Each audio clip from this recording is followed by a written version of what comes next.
Yo, what's up, Trey TD22 back with another video. Just got back from hooping. My ankle's messed up, but you know, I'm grinding. I'm still playing. I'm playing basketball. I'm watching highlights, working on basketball stuff. I just need to wait until I get either a mic or a webcam, and I will be making 2K videos for you guys. That's my plan. I will be making 2K videos for you guys, rebuilds, anything like that. I will start like a myleague series. I'll do rebuilds, and maybe if I have time and if you guys want, I'll do like some type of myteam series or something like that. I'm not gonna be playing the game as much because I'm gonna be focusing on basketball, focusing on me playing basketball, me getting better, so I can start posting videos. I was supposed to a few months ago. I was supposed to post me in like this basketball tournament, but it didn't go as planned. I wasn't able to get anyone to record the game. Whenever there's another basketball tournament, I will get them to record it. Either I'll record the whole thing, or we'll record the whole thing, but either I'll post the entire thing or I'll post like highlights of it. I'll get it on my laptop, I'll edit it. I can either do the full game or highlights, or I can even do both. I'll post the whole thing, and then if people want, I can just post the highlights. But we did lose in the first game. It sucks. We played the oldest person on our team was like, I think he was 21. I think he's 21, pretty sure. And at the time, I was only 19, and everyone else was younger than 18. I think we might have had one more person that was 18. I'm not sure, but 17. And then we had my little brother, who's I think 15. He was the youngest on the team. We lost, I think, by 11. We started off very slow, but we picked it back up.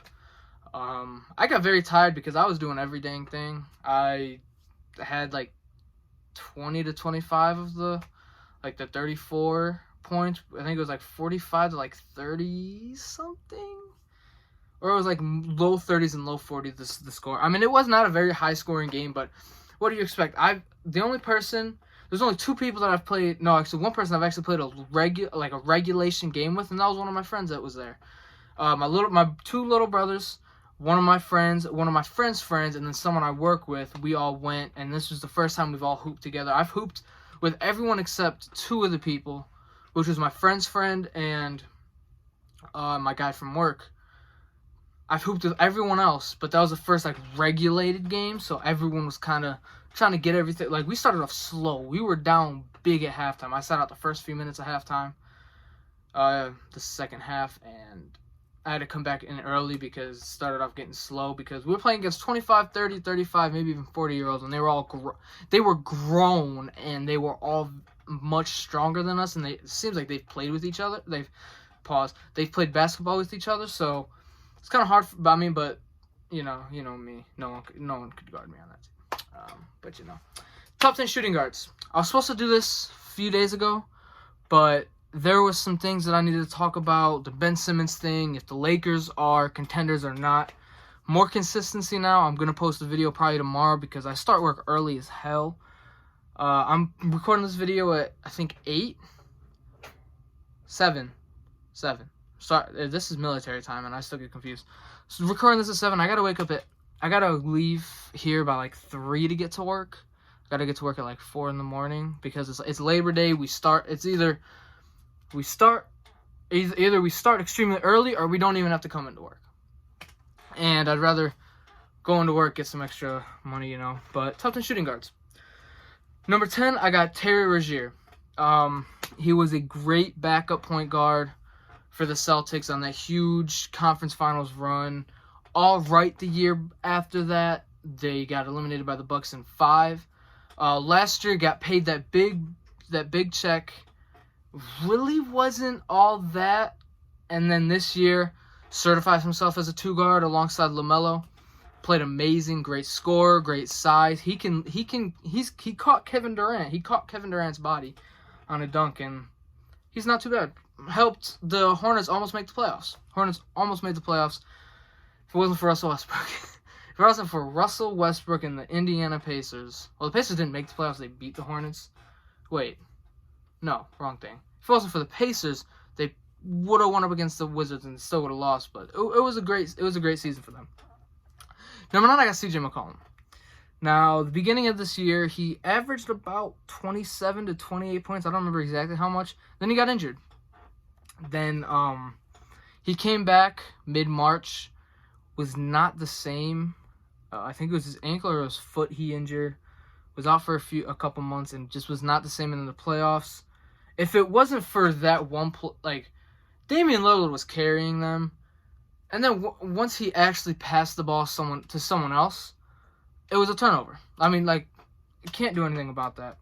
Everyone above him is all-star caliber to all-stars. CJ McCollum, if he was in the East, I would have no question he would have made an all-star team already. But that's why he's number 9. He could be a 76er if the Sixers decide to trade him for Ben Simmons for CJ. But I'm still not sure if that's a good trade on both sides. I feel like the difference between CJ and Terry Rozier are big differences. I think next year, Terry Rozier will not be there. CJ McCollum might not be there either because you got Klay Thompson. You're going to have... Who else are they going to have? You could have Anthony Edwards make a big jump. There's so many different shooting guards that can make a big jump and be a player that will make this list. Number 8, Shai Gilgeous-Alexander. All-star caliber, not all-star, but all-star caliber. If the Thunder do not shut him down, he could be an all-star. That. He only played 43 games last year. He only played 40-some games. In those 40-some games, he was amazing. He was good. He was really good. But yeah, great defender, great scorer, great young player on the OKC Thunder. I mean, I don't know if he's going to classify next year as a shooting guard. He might play point guard because who do they have playing point guard? But yeah, as long as they don't shut him down, he'll possibly move up and maybe be an all-star. But yeah, that's number 8. Number 7, I got Jaylen Brown. Now, Jaylen Brown's going to be on a revenge tour. Now, I mean, it's not because people are disrespecting him. His team missed him in the playoffs heavily. That defense, that scoring, that just everything Jaylen Brown gives you. At the beginning of his career, he was a 3-and-D player. Then the year after, he had to be more of a scorer because Kyrie and Hayward got injured. Then the year after, he had to take another step back from the playoffs because Kyrie and Hayward came back. Was Hayward the same? No. Kyrie Irving was taking 15 shots a game, possibly even 20. Took shots away from Jaylen Brown, Jason Tatum, Terry Rozier. That's why that team was so dislodged. And that's why I think Jaylen Brown kind of took a step back. And then the year after that, he didn't really take a step up, but he didn't take a step down. He kind of raised his bar just a little bit because he got Kemba Walker. Kemba Walker's not used to playing with talent. Kemba Walker's more of a playmaker-ish point. Between Kyrie Irving and Kemba Walker, I'd rather have Kemba to playmake than to score. I'd rather have Kyrie Irving handle the ball and score. I'd rather have Kemba handle the ball and playmake. That's my thing. And now this year, I think it's going to be much better. Well, I mean, last year it wasn't too bad either because, in the bubble, he locked down Pascal Siakam. I'm probably going to watch some bubble highlights because I absolutely love the bubble. The bubble was so fun to watch. Nothing but basketball, everything. But Jaylen Brown was locking up Pascal Siakam. He was playing great against the 76ers. And the Celtics played good against the Miami Heat in the conference finals. And then they lost because I guess the Heat just worked harder. They were more of a bubble team. But this year, Tatum, Brown. That's the top 2 for the Celtics. It's not Tatum, Kemba, then Brown, then Smart, then blah, blah, blah. Yeah. Jaylen Brown's going to have another all-star. I think he can be a consensus all-star for the East. There's not many. There's Zach LaVine, Bradley Beal, James Harden. James Harden's more of a point. I mean, Jaylen Brown's going to make an all-star. He's going to be an all-star next year. But number 6, I got Zach LaVine. It's just, if you guys are asking why Zach LaVine, I'm going to continue on Jaylen Brown. Sorry. Jaylen Brown is more of the player that teams want.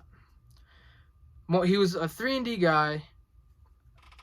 Kind of took a step up when their star went down. Kind of took a little bit of a step back and then took another step up and then took a huge step up this year, became an all-star. And that's going to be the mode for a Jonathan Kuminga. I can't think of any. Scotty Barnes. There's a bunch of players, there's a bunch of rookies that are going to be in the mode of Jaylen Brown because he's 3-and-D Well, he's a defender, and he can score at any spot. He can hit the layup. He can dunk. He can hit the midi. He can hit the free throw. He can hit a three. He can hit a fadeaway. He can pass. He can defend at almost any position. Jaylen Brown is an all-around great. I'm going to good / great player. I'm not going to put him on great yet. He's got to get up there a little bit, but yeah, that's Jaylen Brown. I spent freaking 3 minutes on Jaylen Brown. Zach LaVine's my number 6, like I said. Zach LaVine's been more of a number 1 scorer pretty much his entire career. The first 2 or 3 years of his career with the Minnesota Timberwolves, I think it was 2 or I can't remember. I think it was 2. Rookie year, sophomore year, got traded his 3rd year, was out because of injury his sophomore year, came back mid-3rd year, something like that. He's pretty much been a number 1 option his entire career. Besides, again, the first year and a half of his career when he was with the Timberwolves, Andrew Wiggins, Towns, everything like that. He's been amazing. Hopefully this year, better defender. Don't really need him to do all the playmaking because we got Lonzo, we got DeRozan now, who showed that he's a good playmaker. Vucevic at the 5, who can playmake. Not saying he's gonna run. He's not gonna be the main playmaker. It's gonna be Lonzo. But Zach LaVine's going to have to score and probably defend. That's all he has to do. He'll do a little bit of playmaking when, like, Lonzo, DeRozan, and Vucevic are out, when he's the only one in, blah, blah, blah. But I think the Chicago Bulls, my Chicago Bulls, are going to make a huge jump. I'm probably going to move this poster down so it's more in shot so you guys can see it better. But continuing on Zach LaVine. Sorry for another interruption. But I think the Bulls are going to make a huge jump because of him. Because Zach LaVine's going to be an all-star again. I think he's going to be an all-star with Vucevic. And if the Bulls are good enough, maybe even DeRozan. Who knows? People are hating on the DeRozan pickup, blah, blah, blah. I'm not listening to no one. Some people don't know what they're talking about. But yeah, I'm not going to call anyone out. I'm not going to say anyone in specific. But people just don't know what they're talking about when they hate on the DeRozan pickup. Number 5, I got Donovan Mitchell. These next 3 were kind of hard because at any point, when I get to number 3, I'll dispute. But Donovan Mitchell, he was giving buckets to Paul George and Kawhi Leonard. And he can have 10 at halftime. End of the game, he'll give you 45. Like, he's just a certified bucket. Paul George was guarding him, giving him buckets. Put Kawhi on him, was giving him buckets. The Memphis Grizzlies were going to win that series if Donovan Mitchell was out the entire series. But he wasn't. He came back and was instantly dropping 30-40 points. Was instantly their best player again. Just, Donovan Mitchell's so damn good, bro. I wouldn't be surprised if he moved up in this list. The thing about Donovan Mitchell is his height. He's like 6'1", 6'2" at the 2 position. That really kills it because, like, he drives to the rim so much. He has hops. He's a tough, strong finisher, but he's small compared to the Embiids, the Jokic's, the Davises, the Karl Anthony Towns. He's small compared to all of them. I think it gets hard finishing in the rim when you're smaller. But he's a good defender for his size too. And he hits some crazy shots, bro. If you guys go back and look at that Clippers series, that Jazz series, and even last year in the bubble against the Nuggets, he was hitting some crazy shots. Like, he take 5 seconds on the shot clock, give him the ball, hits a couple crossovers, step back 3 in 2 people's face. That if it's in no one's face, it's nothing but net. If it's in someone's face, rim in. It's just, Donovan Mitchell's so good, bro. Number 4, we got Devin Booker. First year in the playoffs. Closeout game against the Los Angeles Lakers, has 47. Conference Finals first game without Chris Paul, 40-point triple-double. The past 4 years I think he's been in the league, 4 or 5 years before Chris Paul got there, he was first year, I'll give it to him, he was averaging like 13, I think. Then the next year he was averaging 20. They went up to like 22, 23. They went up to 25 the next few years. And we're still averaging about 25 this year with Chris Paul, I think. He's been carrying that Suns franchise so much. If they didn't draft Dragon Bender or Marquise Chris, they would have done a lot better. I'm trying to think. Alex Len, if they hit on those picks, Maybe they don't get Devin Booker, but if they hit on those 3 picks, they'd be in such a better position than they. I mean, they're in a good position now. They got Chris Paul, Devin Booker, DeAndre Ayton, Mikal Bridges, Cam Johnson, Cameron Payne. They got a good team, but if they hit on those picks, maybe Devin Booker was not looked at as a stat patter or empty stats. He would have been looked at. He's been a top 10 to 7 to 5 shooting guard in the league the past few years. Last year, especially after the bubble, he would have been top 5.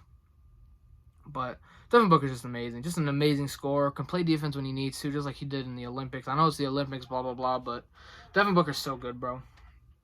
I wouldn't be surprised. People are saying that they're gonna get eliminated in the first round. I don't think they're gonna get eliminated in the first round unless they literally go up against the Lakers. If the Lakers are the 4 and they're the 5 or something like that, there's no way they're getting eliminated in the first round. Almost no matter who they verse. If they verse the Lakers, if it's the Lakers, then maybe. But that'll go 7. I think Lakers and Suns would go 7. Clippers don't got Paul George. Nuggets don't have Jamal Murray. Trailblazers not looking too good. Even though I did say last video that Larry Nance Jr. trade was amazing for them. Underrated defender, underrated player. But that's what I'm talking about. Number 3, Bradley Beal. Now, if Bradley Beal was on Donovan Mitchell's team, I would have talked about Bradley Beal the exact same way. Devin Booker was in Donovan Mitchell's shoes, would have been talking about him the exact same way. If Donovan Mitchell was in Bradley Beal's shoes, be talking about him just like I'm going to be talking about. Like, these 3 if they all switch teams, the team wouldn't necessarily get better, but they'd kind of stay the same because they're all like the same caliber. Donovan Mitchell's more of a, I wouldn't say he's more of a high flyer. He can definitely jump higher than Bradley Beal and Devin Booker, but they're all in like the same mode. They're all score, play-make every once in a while. Bradley Beal's been carrying that Wizards franchise for too many years now. The John Wall injury really messed him up. John Wall, Bradley Beal, I love that duo. I loved watching them. Even when Bradley Beal was just like a rookie, just a catch and shoot player, I still loved watching him. His jump shot's just it's awesome. But he's been carrying that. He was injured in the 76ers series, still averaged 30. He was injured in that series and still put them on his back and averaged 30 on a messed up like hamstring or something. Number 2, I got Paul George. Now, Paul George in the conference finals and the semifinals was just unreal. Yes, he missed those 2 free throws to win the game. But Paul George is the 2nd best shooting guard in the league. I don't think he's going to get passed up next year unless like Donovan Mitchell, Devin Booker, Bradley Beal take a huge step defensively. Paul George is just as good as them scoring, way better defender. I mean, it's Paul George. What do I have to say about Paul George? Carried the team after Kawhi went down. Yeah, he had like 1 or 2 bad games, but it happens, bro. LeBron has bad games. Bradley Beal's had bad games. Michael Jordan's had bad games. Durant's had bad games.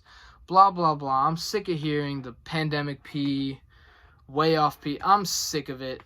Paul George is the 2nd best shooting guard in the league. 2nd best two-way player in the league. And wouldn't be surprised if he's in the MVP candidacy this year without Kawhi. Yeah. Number 1 got James Harden. Not surprised. I feel like this list was probably easier than the point guards. Definitely was easier than the small forwards. Probably power forwards. Centers is going to be kind of hard. Well, actually, power forwards might be the toughest one. Because after the first 3 or 4, it gets tough, bro. After the first, maybe not 3 or 4, maybe the first 5 or 6, then that gets tough because someone had a bad season last year. Someone had a good season last year. Might not have the same season, blah, blah, blah. But yeah, James Harden, obviously like the 3rd or 4th greatest shooting guard of all time. MVP, 36 point per game scorer. On the Brooklyn Nets, probably going to win championship next year. If you guys didn't hear that rant about the Lakers and the Nets, check out my video from a few days ago. The Lakers video. Probably post a video on the Nets. But yeah. Another update: Paul Millsap and LaMarcus Aldridge signed with the Brooklyn Nets. DeAndre Jordan was traded from the Nets, and I think they traded DeAndre Jordan $5.87 million and like 4 second-round picks for Jahlil Okafor-Sekou. Maybe something else, I'm not sure. DeAndre Ayton was bought out and pretty sure he signed with the Lakers. And Juancho Hernan-Gomez, and I think a pick or something for Chris Dunn, Carson Edwards, and I think a pick there too, went from the Grizzlies to the Celtics. Don't know what to say about that, but that's all I got for today's video. Tell me if you guys want any of the videos I talked about this morning or earlier in this video. Rebuilds, my team, my league series. I'll be posting basketball videos hopefully soon. Maybe some reaction videos to certain things. So, yeah. If you guys like this video, please like, comment, subscribe. Peace.